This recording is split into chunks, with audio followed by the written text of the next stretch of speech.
Turning our attention now to Russia, where President Vladimir Putin has been speaking with Russian journalists and citizens about his full-scale invasion of Ukraine in the annual news conference. Just a short time ago, he declined to say when Moscow would recapture the southern Kursk region from Ukrainian forces, but did say his forces are making advances overall. The situation is changing dramatically. Movement is taking place along the entire front line every day. And as I already said, we are not talking about advancing by 100, 200, 300 meters. Our fighters are taking back territory by square kilometers. I want to emphasize every day. Putin was taking questions as Ukraine's president was calling for the U.S. and Europe to act as a united front to stop Russia's aggression.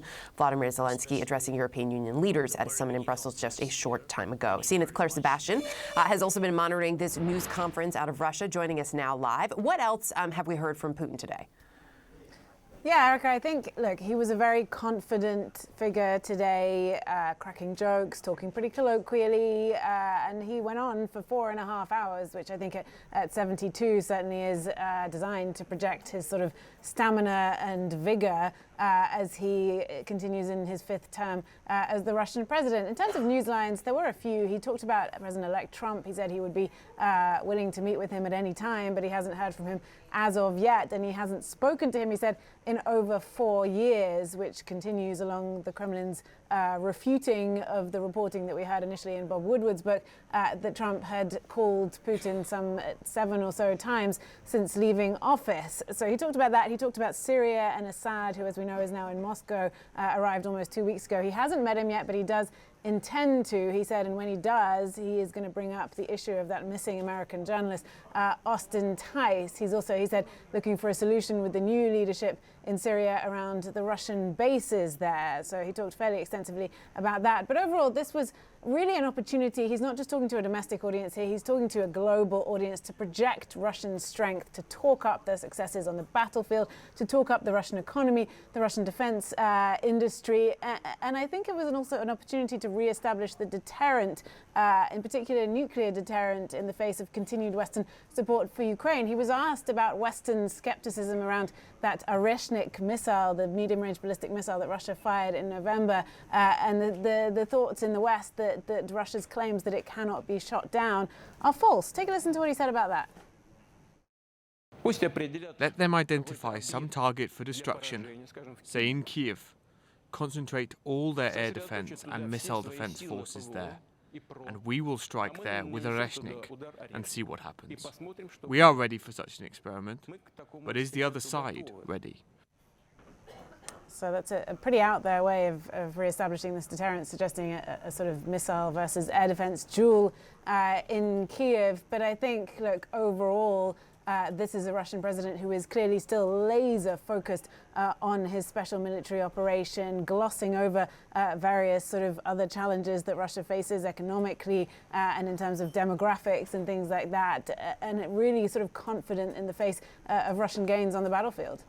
And as you point out, too, looking on so many fronts to project that air of strength, whether it's talking about plans for Ukraine or just sitting there for 4.5 hours.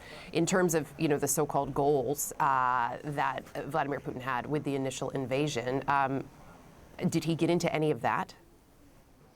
So he says that they are, achieving their goals in the special military operation. I think obviously the elephant in the room is that when this first started, it was supposed to take a few days, and we're now almost 3 years in. And yet, I think, look, we're now in the 3rd year of this war, and the conflict is not at a stalemate. Russia is inching forward, albeit with tactical rather than strategic gains on the battlefield. He did get in, interestingly, into the issue. He was asked about, whether he would compromise with Ukraine when it comes to peace talks. We know the incoming U.S. administration has been pushing towards sort of mentioning some kind of peace talks. President Orban of Hungary also talking about possibly a Christmas ceasefire. He did say cryptically that Russia is willing to negotiate, is willing to compromise, but did not give any details on how. So I think deliberately vague, and partly I think that is as a result of the fact that Russia is still not sure what is going to happen under Trump. It's still not clear how Trump's Ukraine policy is going to play out. It is amazing how much those unknowns, right, related to the incoming U.S. administration are playing out globally. It's really something. Claire, appreciate it as always. Thank you. All right, now I want to bring in now CNN contributor Jill Doherty. She is CNN's former Moscow bureau chief and now an adjunct professor at Georgetown University. Great to see you. Hey, Fred. So as Claire was saying, Putin projecting a feeling of real confidence here. What do you believe the goal was of this press conference? Well, you know, as Claire mentioned, there are two audiences. So there's the domestic audience and there's the international audience. So domestically, and there were a lot of questions, I'd say the majority, from just average Russians. They said about more than 2 million, 2.25 million people submitted questions, and they're concerned about the economy. So Putin was, you know, under pressure to assure them that the economy is doing fine. Just look at other countries. Inflation may be up, but it's not that bad, et cetera. That was a part of it. But I think internationally, he was asked a very interesting question by an NBC U.S. reporter who said, you know, when you meet with Trump, won't you be in a weaker position? And he mentioned the war, drone attacks in Moscow, assassination of general. And Putin turned it, and he is actually good at doing this. He turned it into Russia. And he said, no, actually, Russia is much stronger than it's been. We are more sovereign. So the things that he didn't talk about, though, were like in the Kursk region, the North Korean troops who were there fighting. There was no word about those. Mm-hmm. And but I think, you know, overall, what he does is, this is, you know, it's lasting for about 4 hours. So there's that show of, you know, stamina, that he can answer questions that were, you know, the Kremlin is totally open to questions. And I must say, as usual, Mr. Putin had a lot of facts and figures at his disposal. He is really encyclopedic. And that's also part of the image that he projects, that he knows everything and ultimately has an answer to most everything, too. And it also sounded like, from Claire's reporting there of the press conference, that he's looking forward to a meeting with Donald Trump. We're, you know, inside a month from the next president's inauguration.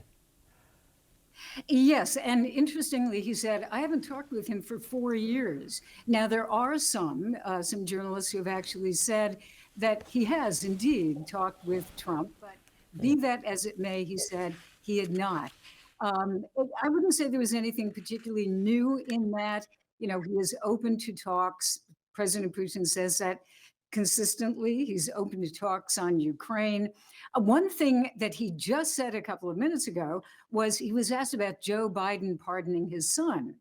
And in Mr. Putin's typical approach, he praised and then demeaned in the same voice. He said, well, you know, Stalin wouldn't, during World War II, wouldn't trade his son. And actually, historically, Stalin's son did die in captivity in Germany.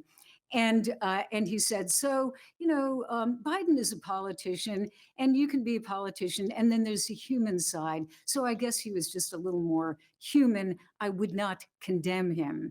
So, you know, again, he had a bad relationship, obviously, with Biden. And he's kind of presenting himself as reasonable when he begins to deal with Trump. That is fascinating. All right, Jill Doherty, thank you so much.